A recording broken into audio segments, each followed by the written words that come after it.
I used to be afraid at night, afraid of the dark, afraid that just beyond the point my eyesight allowed me to see that there was something lurking. Afraid that the darkness itself would somehow surround me and swallow me up. As if darkness were anything more than simply the absence of light. I used to be afraid of tomorrow. Afraid that who I was would continually dictate who I am, and that who I would be might be someone who I didn't like very much at all. As if there was no such thing as being made new. I used to be afraid of opinions. Afraid that though words would not break my bones, they certainly would shatter my dreams.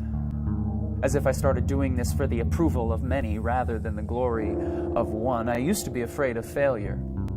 Afraid of losing, afraid of falling, afraid of being wrong, creating busts and looking absolutely stupid, because who am I to think that I could ever actually make a difference? As if those setbacks were anything more than stepping stones on the path to success. I used to be afraid.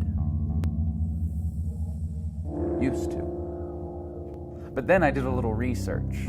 And by that, I mean I researched and I researched and I researched over and over again. And through all my researching, I kept coming up with the same exact question. What room does fear have? What room does fear have when I cling to trust? What room does fear have when I lean on hope? What room does fear have when I search for something more, when I discover what's good, and when I stand in awe? When I run with perseverance, when I walk by faith, and when I rest in comfort? What room does fear have when I sing with praise, when I take hold of inspiration, explore the possibilities, and step into freedom? What room does fear have when I discover strength, embrace courage, remember peace, declare truth, choose joy, experience life, and conquer death? What room does fear have when I find perfection in the one place I never thought to look? In weakness, when I'm saved by the most unlikely of heroes, by grace, when I'm invited into a relationship more loving and intimate than I could ever imagine as a child of God. I'll ask you again, what room does fear have when I step out of the darkness and I bask in the light?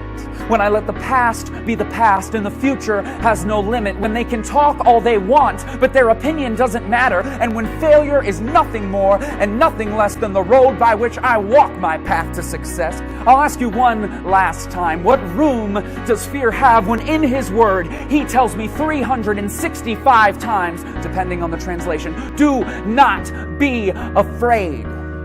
As if I needed to hear that every single day. And as if that's how many times I needed to hear it before I finally believed it.